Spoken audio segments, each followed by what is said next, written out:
So here you'll see those colours I was just speaking about, so I've kind of blended them out into the different values just to create underpainting, and then I'll be working on them using the Pitt pastels in various shades. So I'm going to go in with the 177, which is kind of a darkish brown, and I'm just going to go in with some detail into this part of the fur up here. I'm really using light pressure here, just to create lots of light layers. I don't want to be filling in the tooth paper, and I don't want to be creating any harsh lines. So we can see here this sort of darker colour is sort of going up into the top of the head here, but the light is on the top of the head, so we will go in as well with lots of lighter colours here once we've built up this dark underlayer.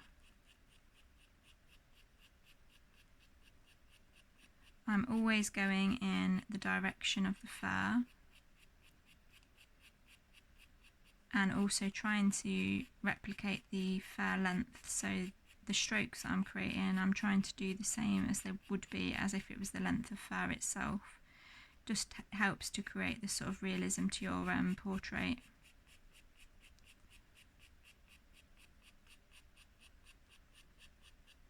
So I'll do this little section here, and then I'll time lapse the rest of this part of the head.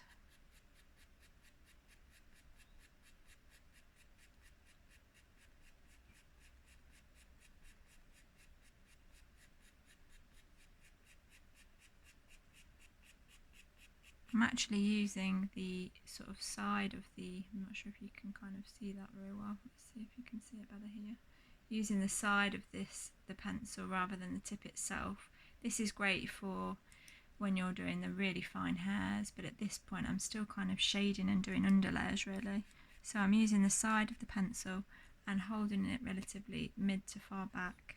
So I'm kind of going over the areas I've done and blending the darker bits out. And it is a bit of a to and fro game, because then I'll probably end up going back in with the dark and putting a bit more dark back in, but it's kind of just blending it, because at the minute you can still see a lot of the tooth coming through, and we want that sort of soft, smooth finish, so it makes the fur look real and fluffy. So we can see here that there is quite a bit of light at the top of this bit, so I'm going to go and plot a bit of this in here, and then I'm going to go back in with the brown that I used initially and just go back into some of these areas here and just pull those back out again. Like I say, it is a bit of judging and to and froing with the different values, but it all helps to create a depth, which is what we're trying to achieve. We don't want our painting to look flat, we want it to look three-dimensional and have a depth and a richness to it. When you look at an animal's fur, it's made up of so many different colours and so many different textures, so we really want to try and take our time with it on this stage to build up all those lovely colours that we see, which then in turn helps to create a richness and a realism to your portrait.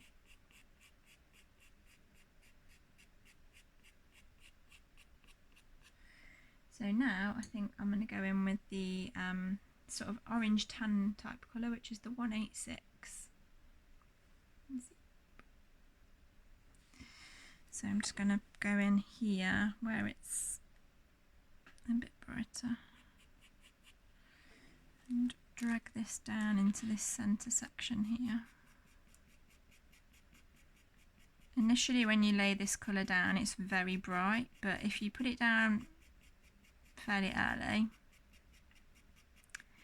you can then work into it, and it is a really, really beautiful rich colour.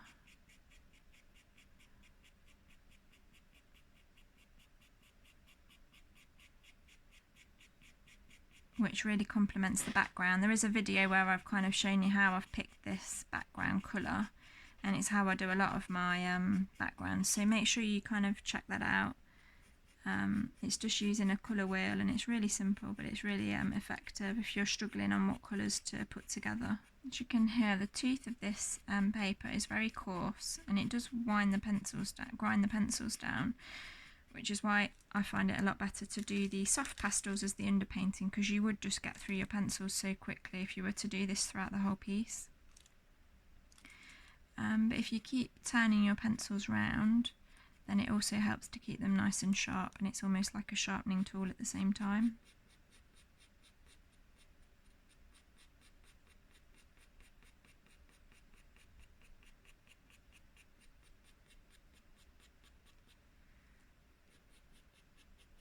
So there's this colour sort of dragged down into the top of this eye here, and across.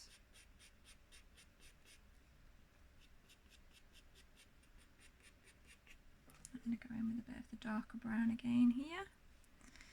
So where the eye, so that's the sort of point of the eye here, so there is a darker area here. And this kind of comes up to join the bit that I started off doing at the top, so I'll blend that out when I get to this lighter area here. I'm going to add a slightly lighter colour now. I'm going to go in with this 182, which is a little bit yellowy.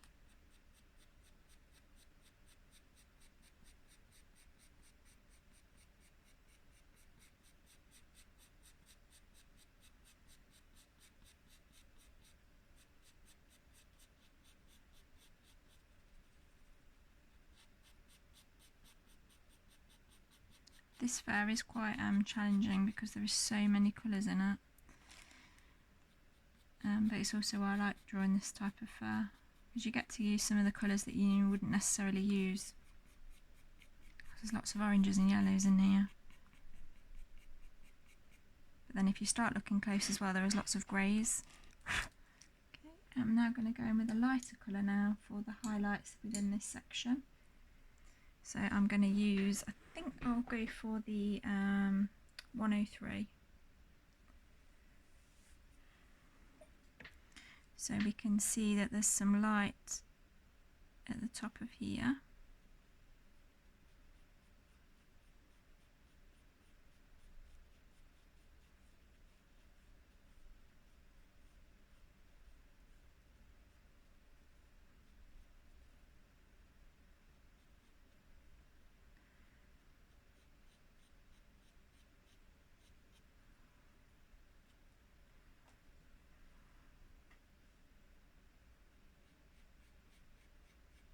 And it's also quite light across here as well, so we'll go in and do that. Again, I'm not going to put too many of these in at this stage. I'll come back and do these. It's just to give an idea so you can see how I achieve it. So that's the sort of eye section here. What I'll do is I'll work probably my way across the top, and then maybe show you how we kind of create the eyes. So I'll see you in a moment. Okay, so you can see that I've kind of filled in the top of the detail on the head with some of the darker Pitt pastels around the eye area, and then working soft towards the top of the head where the light is on the top of the head. I've used really soft pencil strokes in the direction of the fur and also the length of the fur. So I'm now going to move on and do the eyes so you can see how I'd get those done. So for the eyes, I like to use quite a sharp pencil to get the precision right. I have zoomed in quite a bit on here so you can kind of see, so you might see a bit more tooth of the paper. I always kind of use the same method for eyes. Whether it's right or not, I don't know, but it works for me. So I kind of pencil in the edge so I can see the shape and sort of work my way inwards.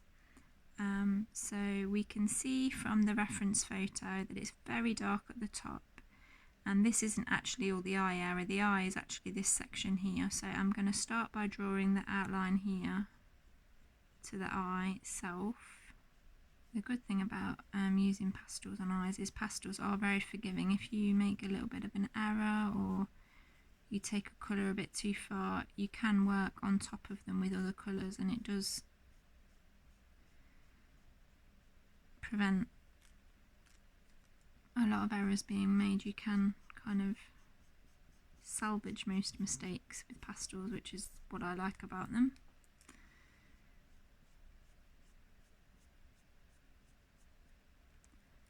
So under here it's also quite a thick line which gets thinner towards the tear duct area here.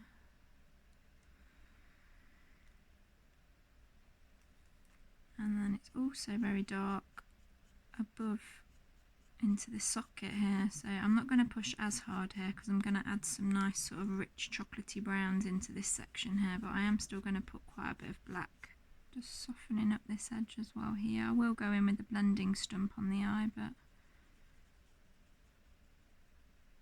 and then just drag up some of this because the highlight is sort of broken as well.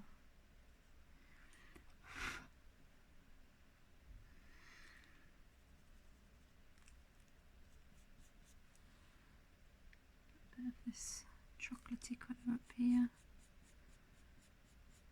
I'm just going to now blend this out a little bit and see where we're at with it. Got the blending stump here. They're just the Darwin blending stumps. So I'm just going to go into the dark areas and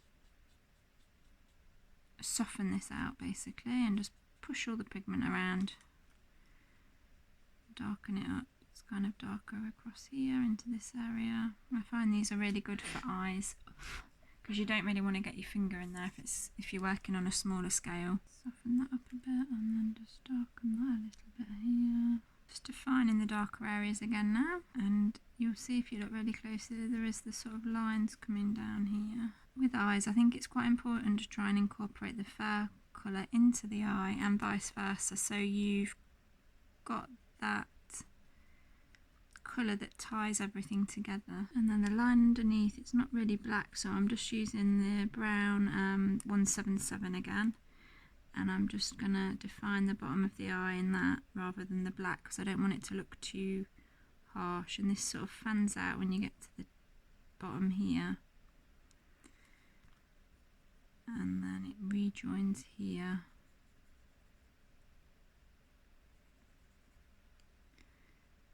And comes up here towards, and then you can obviously blend that then into this area.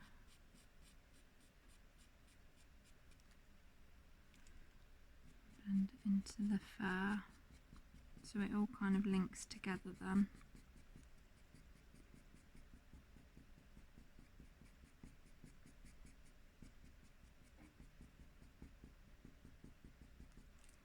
There's quite a bit of this dark colour around here, so I'm just going to block a bit of that in while we've got it in our hand. I'm now just going to go in actually with a tiny bit of the blue, which I'll try and find. Just a tiny bit of, I guess the dog's maybe looking at sky, so I'm just going to put a little bit of, I'm just going to sharpen the pencil actually, won't be a minute.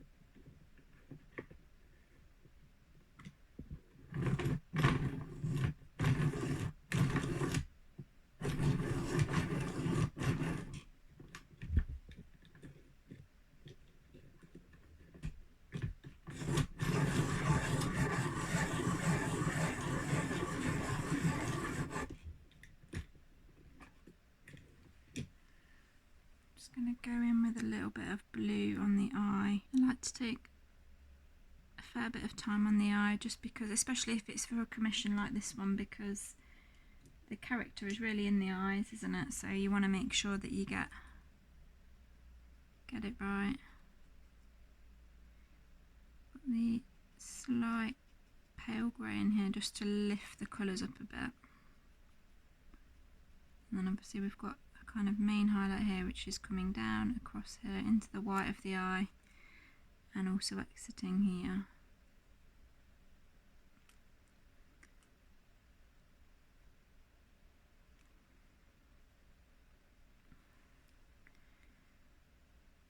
And then I'm also going to use this colour now to fill in this section here, and then here it's a little bit darker where it merges into the black, so I'm just going to fan that out a little bit and also use a little bit of the charcoaly grey here as well.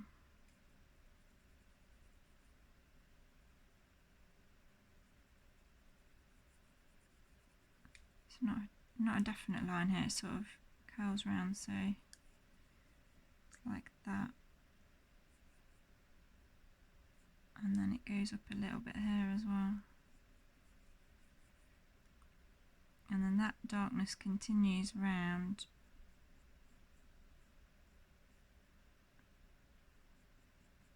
But it's slightly lighter here. And then comes up into this point here.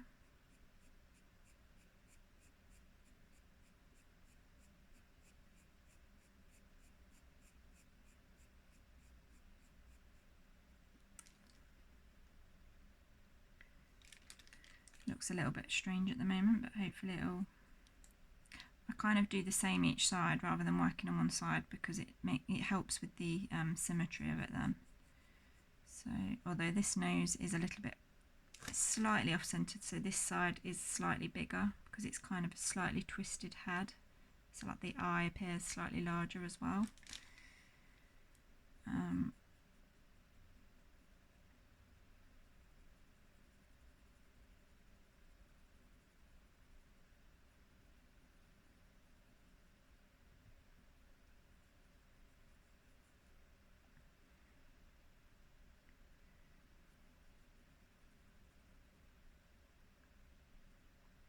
Again, it kind of curls up a little bit here.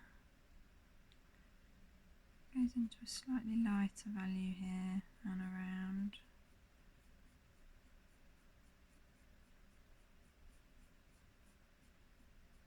As you can see, I'm hardly touching the paper. I'm just letting the weight of the pastel push down. I'm not using any pressure at all really on my hands. I'm not sure if this nostril might need to come out a little bit. I'm just going to cross-check the reference photo and see the width between the two nostrils, so I make sure I've got that measurement right. So that's about 1.2.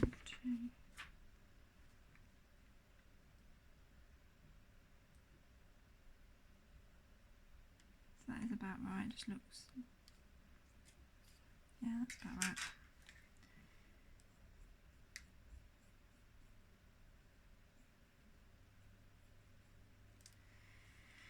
And then we've got this sort of soft colour running along here.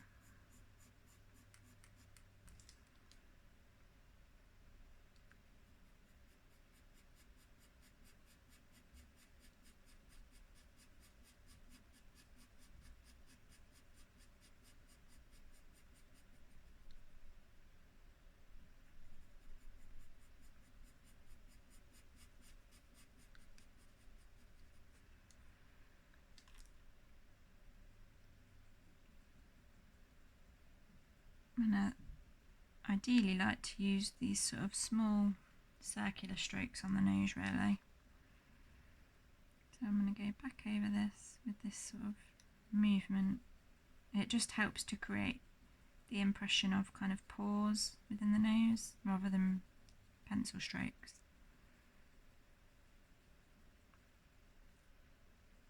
I mean, this is going to be blended out anyway, so it doesn't matter too much on these sort of base layers for the nose, but it all helps to build up the suggestion of pores really on the nose, and that's basically what pastel's great for. You don't need to put in all the details, it can be a suggestion, and the eyes sort of do the work for you then. You don't need to necessarily put every little thing in. I'm going to circle that up into here, and then going to do the same movement around the edge of the nose here, just to soften that edge up. And just slightly fan this colour out into the fur, because that will then get blended out when we do that colour there.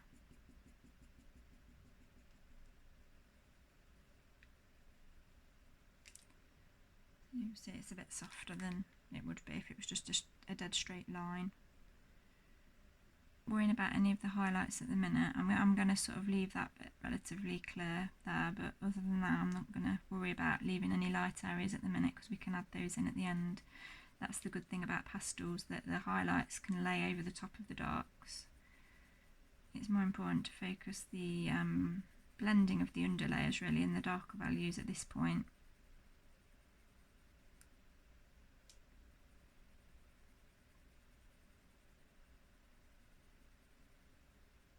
And then we'll blend it all out and then we'll do it all again.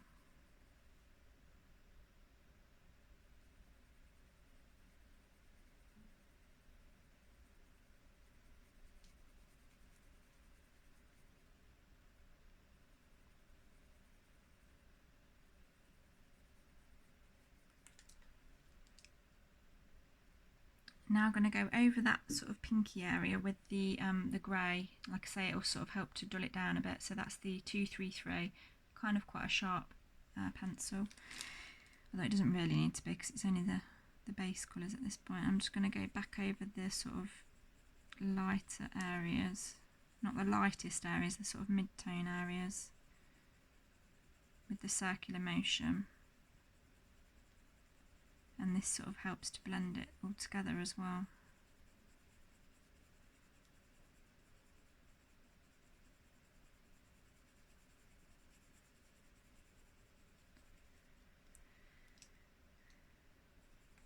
It might sound like I'm pushing hard, it's just the sound of the paper. I'm actually like, if you can maybe see the pressure on here, it's literally like that. It's so light. Because I don't want to fill the tooth yet because I've still got a fair few layers to put on.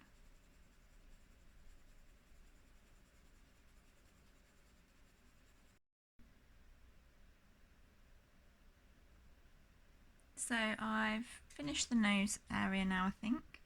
I'm just going to add a tiny bit more detail to the bridge of the nose, like the middle part of the nose. But yeah, I think that's about there now.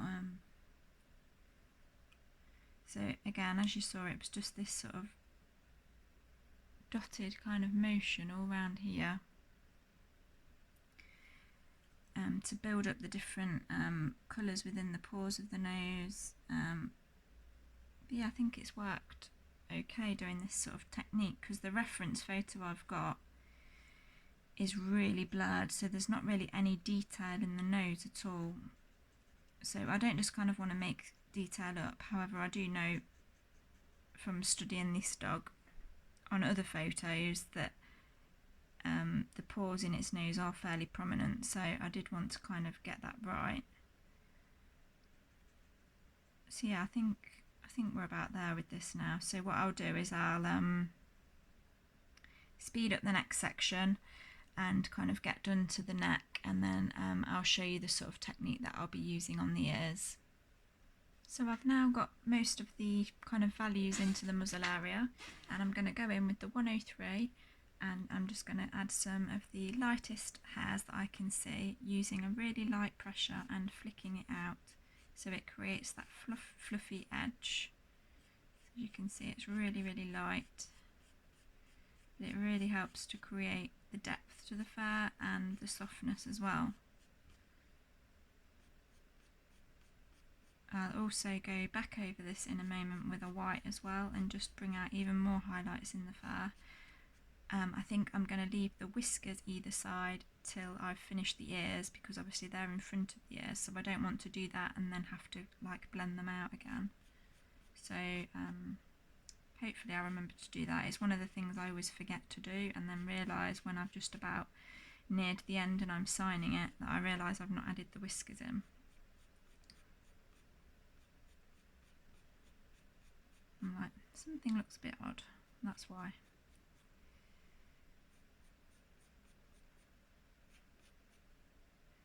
There's not loads of light hairs directly under the nose, but there's quite a few around the mouth. So obviously make sure you follow the direction of the fur, but also concentrate on the length of each hair as well. So as we get nearer to this mouth area here, they're very short hairs, but then coming out towards the left here, they're a lot longer and finer. For this section, so I've actually got the swordfish pencil sharpener. I used to use just you know, a blade and do it, which is fine, but it does take quite a bit of time, and you don't always get the point that you kind of want. So actually I'll show you the box, because I can't take the sharpener off the desk because it's clamped on, but it's this one here. It's the Swordfish pencil sharpener. It's the manual one. But yeah, it's got the strong replaceable blade. It auto stops when it's kind of got to, you know, prevent over sharpening. It includes the desk clamp, which I've got onto mine, so you can secure it really tightly and it won't go anywhere. And it's really compact, so you literally just pull this section out here, put the pencil in, and it's like a crank lever, and it's perfect for any 8mm pencils, so you're fine with using it in the Carbothellos, the Pitt Pastels. The Carbothellos, they are a little softer in it, whereas the Pitts get really sharp because they're a harder pastel. And it's great if you use coloured pencils as well. Like this, I've just sharpened one here recently that I used in another project, so this is just a luminance, so you can get it like really, really sharp, so it is really good for like little hair details. So if you want more information on that, I'll leave a description of that in the comment box below, so you can see more information on that. I'll also put a link to it if you did want to go purchase it as well.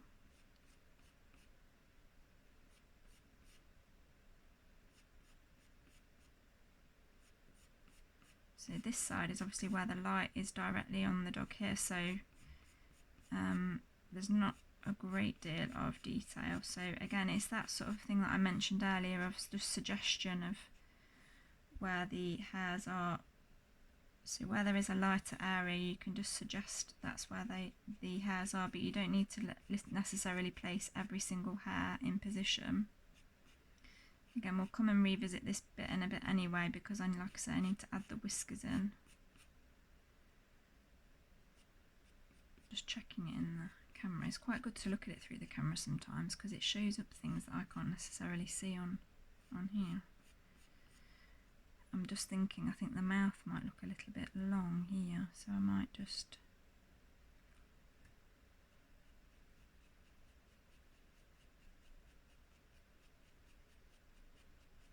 take that up a bit and then shorten it the other way as well.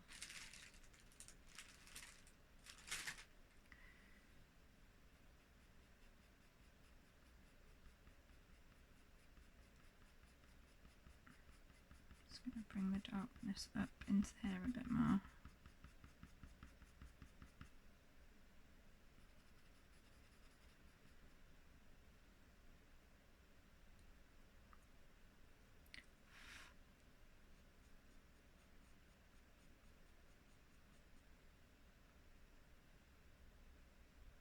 A bit better, isn't it? I'm also going to add a few more dark areas down here on the mouth.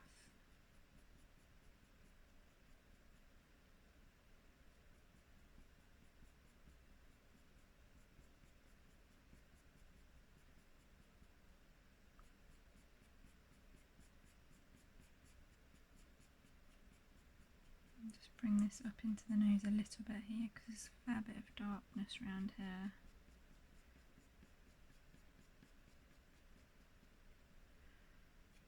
And there's some on the other side as well. I think they're like little whiskers actually, like little dark whiskers.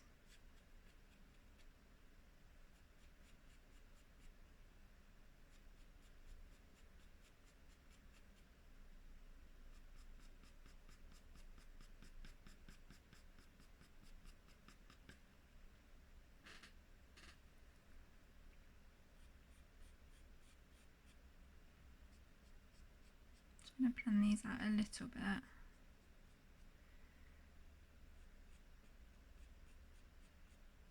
I was going to go in with a white, but I don't think I'm going to now, because I think this is light enough without it looking too bright.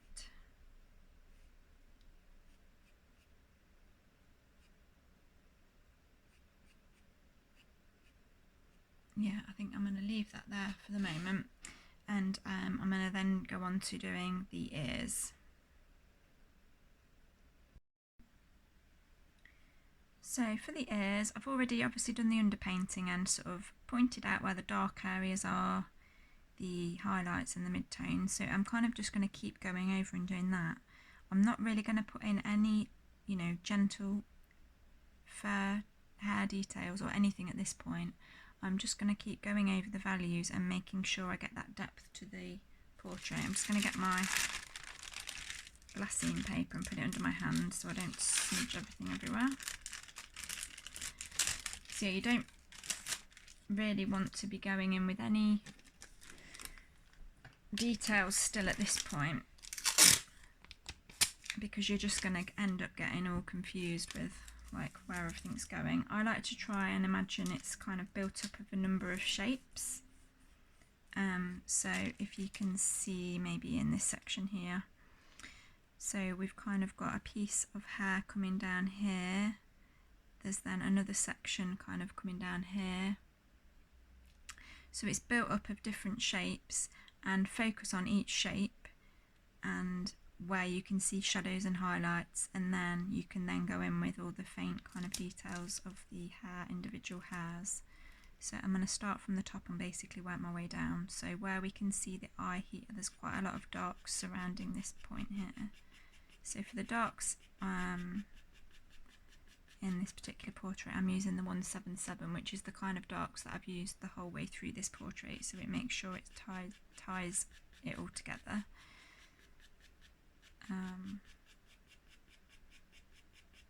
Again, I'm going in the direction of the fur still, so although I'm saying don't put in details, I'm still going in the direction of the fur, and I'm still using soft pressure because I don't want to fill the tooth of the paper too early.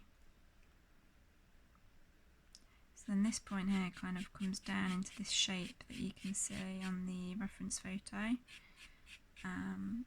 Again, it doesn't matter too much if, you know, each hair isn't the same as the photo that you're working on. You sort of just go with what you feel works.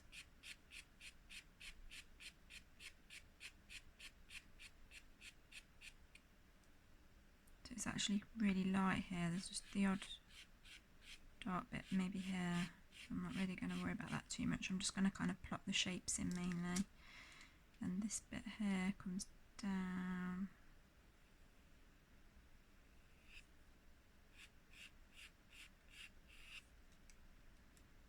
Sure that you follow the direction of the fur and create all those sort of curly lines that you see.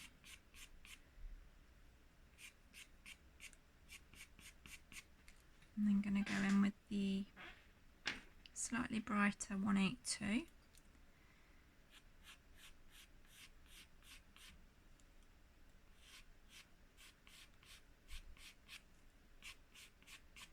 But as you'll see from the kind of colour as well that we picked for the background, it does really complement the sort of oranges and browns, so we've kind of gone for a greyish steel blue.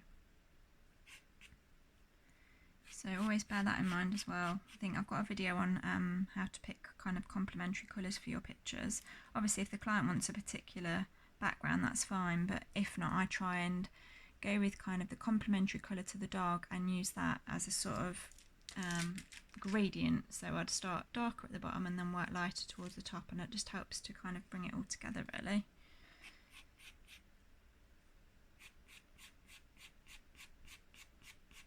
I've not mastered the art of backgrounds really. I need to do more work into it, but I'm okay at just sort of blending a sort of straightforward background, but I'm not very experienced in doing like grasses and trees and landscape type backgrounds, so I do need to kind of practice at that. So if anyone's good at that, or anyone's got anyone good that I can follow, let me know so I can have a look.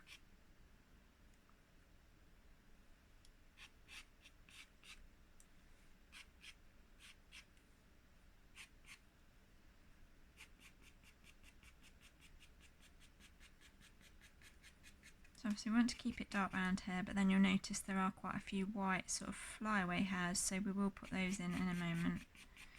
So obviously now I've just sort of done this underlayer of the top part, I'm going to kind of go in with the lighter colours in a minute.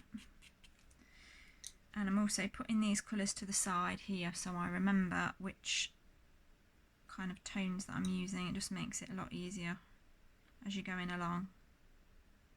So I'm going to introduce a little bit of the sort of tanned orangey colour into the ears, which is 186. There's not as much as there is in the face, but there is still a nod to it within the ears, and it also helps to tie all together. So I'm just going to put a little bit in here. It's more around where there is the darker areas really, and then it fades out to the sort of soft ivories and creams. Again, I'm looking at the reference photo, but I'm kind of going with what I think on this, and going a bit more free flowing with that, because I think that's ends up looking a bit more natural if you do that.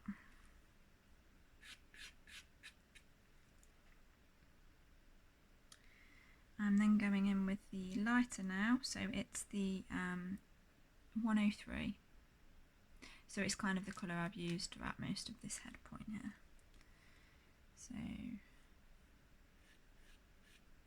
this is good for the kind of flyaway little hairs. And there's sort of a lot of hairs coming away from the head onto her as well, which I want to try and capture.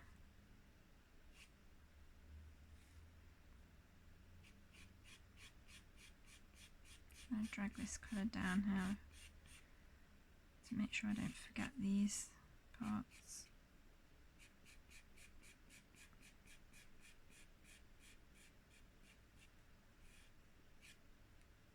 And I'll build that up in a minute, I'll come back to that in a moment.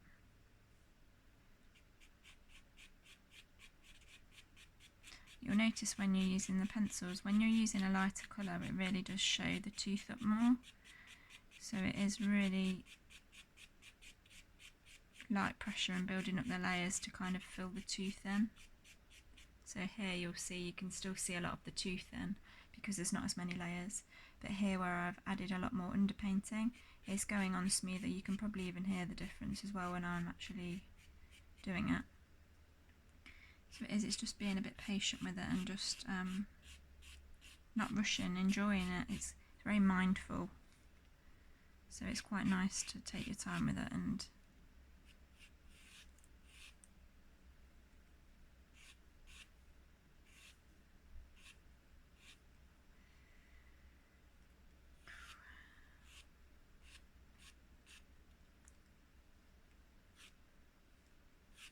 normally what I do is once I've gone in with the lightest sort of colours that I'll be using, is I then go back in and just define the darker areas again.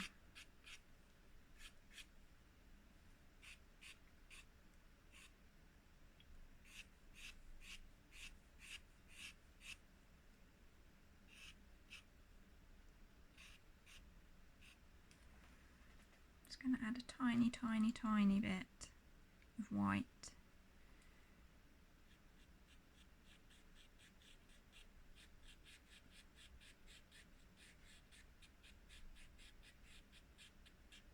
The white I've not got as sharp because I want this to be kind of fuzzy hair,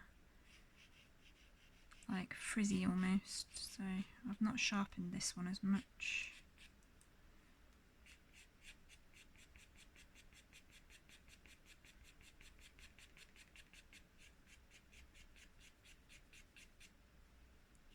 I'm kind of using it on the flat edge so it's kind of rubbing.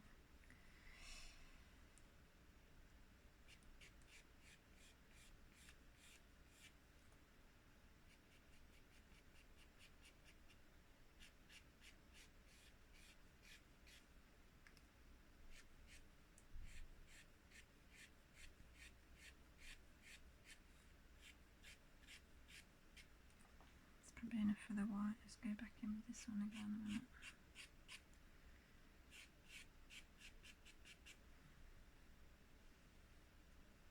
It's kind of looking really soft now, and I'll just show you what I mean by going back in with the dart, and then I'll speed up the rest of it so you've kind of got the idea of the technique now. So yeah, just go back in here.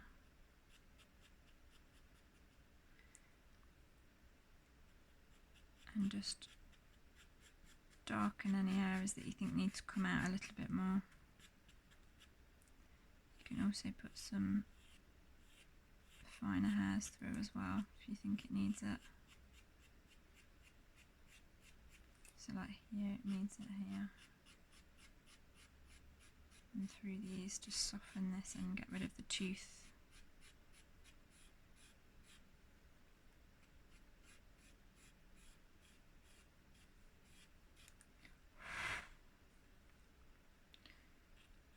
Don't want to go too dark because it's quite light this side.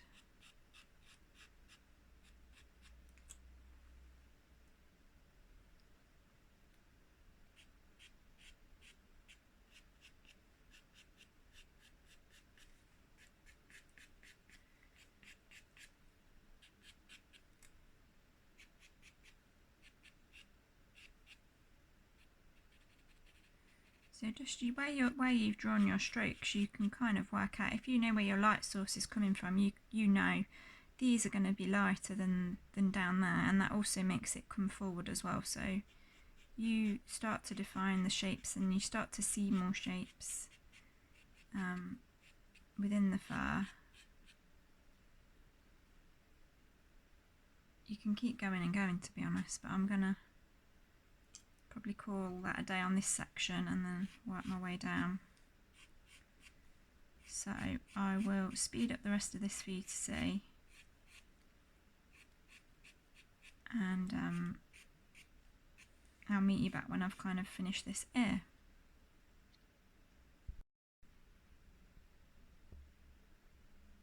Okay, so we've kind of finished this ear now, so I'll move on to the other ear.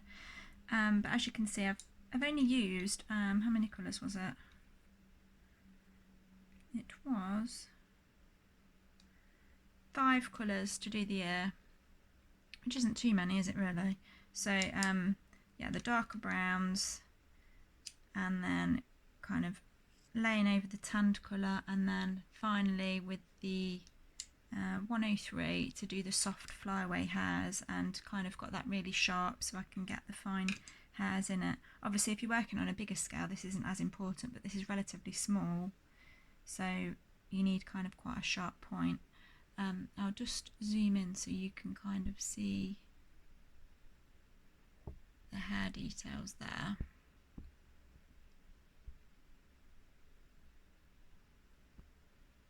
So yeah, it's just taking this really gently, and once you've kind of got all your values in, just flicking it out and just thinking about which direction the flyaway hairs would kind of go in, and not having that contrasting stark line here either, and just sort of messing about with it really, flicking the hairs out. It's quite a fun bit of the portrait really. And naturally hair is obviously darker at the root, so it's making sure that your roots of the fur and the hair are darker, and then they come to where the light would be and then tail off. So if you see here at the bottom, the dog had kind of this really neat kind of section under here where it would be darker here, and then it's darker at the base, and the light is bouncing off the centre point. So making sure that all the light and the fur, the highlights in the fur, sorry, are lightest across this middle point, and then gradually fading it towards the nape of the neck. So I'm going to crack on with the other ear now, and I'll just put that, I'll just do that to a jump I think, so you can just see, you don't need to see any more of me doing the ears, and then we'll work on the body. The body is actually very out of focus, so I think I'll probably go back to using the pan pastels for that. So I'll see you in a minute. Okay, so I've finished this other ear now, so I think it's looking quite good now. It's kind of come into life a bit more. I've put in the whiskers using the white, which I got really sharp using that swordfish pencil sharpener, and just went in and did those. I'm now just working on the body, which is actually quite tricky. You wouldn't think it would be, but because it's kind of out of focus, it's actually quite difficult to get it to look like it's not just a messy blur. I'm just trying to alter the camera there. So I've kind of shown you the two sides of how I've sort of done this side. I've still not finished it yet. I've got to still go back in and work a lot of the colours, work a lot of this sort of orange into it. But I'm kind of going in and getting the values in. So getting the darks in, the highlights, and really being quite rough with it. So as you can see, it looks like a complete mess. But hopefully, I use my finger for this as well. So I will literally now go in and just buff all this with my finger in little circular motions. And then just basically keep doing this, keep layering it up and concentrating on what areas you see are dark, what areas you see that are light, and just building it up into lots of thin layers. It does take a bit of working into, but you can see it kind of coming together. On this particular reference, this side's really light compared to the other side, so that's why this stands out quite a bit, but hopefully I'll blend it through and it'll look a lot better than it does at the moment. That's the plan anyway. Yeah, I always struggle with these areas. I think they're quite difficult when they're like out of focus, like the sort of bokeh effect backgrounds and things. So if anyone's got any good tips for this, let me know, because I do struggle with it.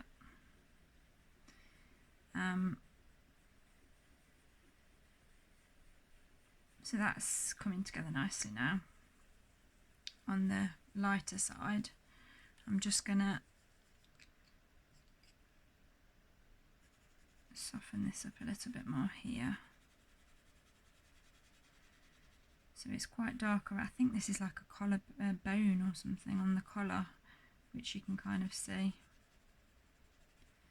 So I'm gonna, looks a bit strange to be honest.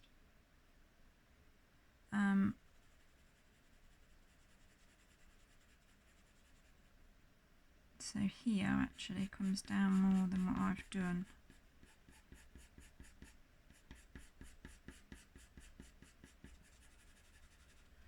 And there's quite a lot of this orangey colour in here as well. I do, although it looks like I'm going crazy with this, I do try and still go in the direction I can kind of tell that the fur's going in. And again, when I'm burnishing it out with my finger as well, I'm kind of going in that same direction.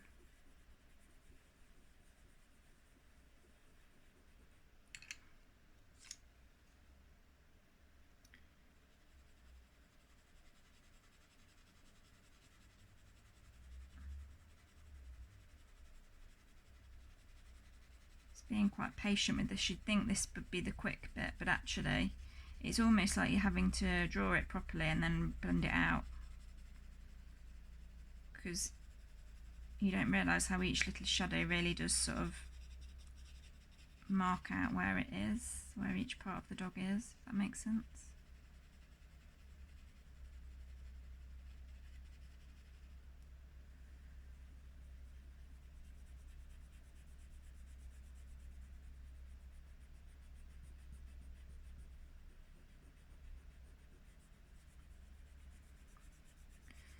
So here there's some kind of lines coming down where the fur is, I guess, like hanging down.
painting there now, so we're going to go in with a bit of grey now and just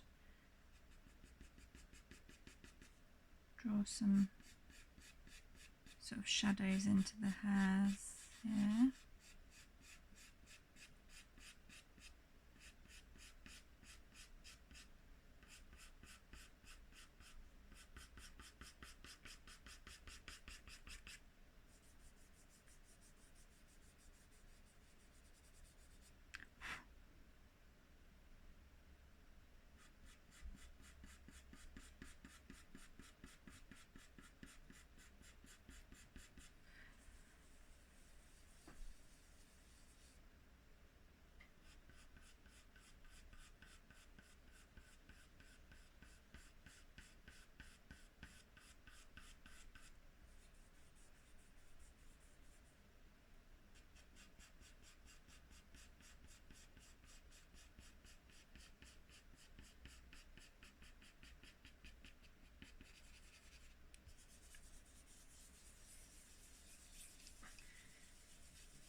So to tighten with the dog above more, I'm going to add more of this sort of tanned colour in, which is the 186, because at the minute it's looking a little bit too muted. So I'm just going to put in, I'm going to actually alternate between this and the 185.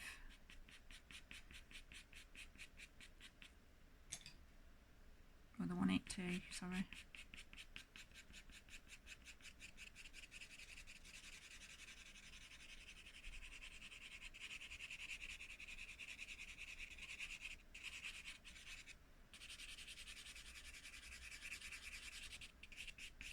I love this colour. I think it works really, really lovely on these like English spaniels, because it's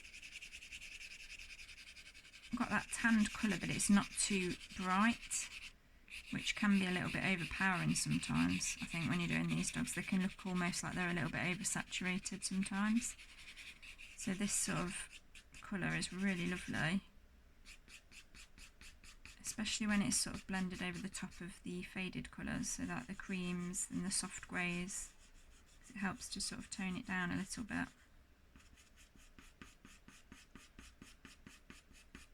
I mean, you could keep doing this for a long time, so it depends how much detail you sort of want, really.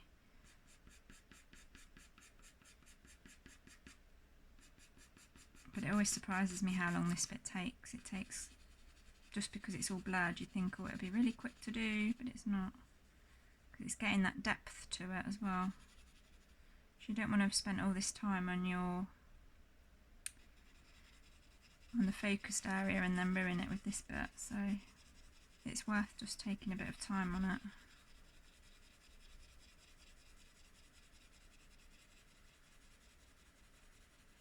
So I'm kind of now using circular sort of motions with the pencil.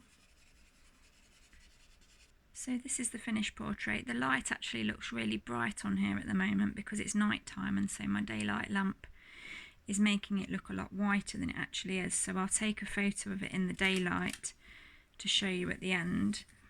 But this is basically the finished portrait. So I'm just going to peel off the artist's tape on here so you can kind of see it. It's like quite satisfying doing this, I always think. So yeah, I'll put a description. I'll put a link in the description of all the kind of products I used and all the tools I used. So be sure to check that out. But yeah, I hope you enjoyed watching the video. Please like the video if you did enjoy it, and if you're new to the channel, please subscribe. I will be adding new content to this channel every week, and it would be great if we could see you here on the next video.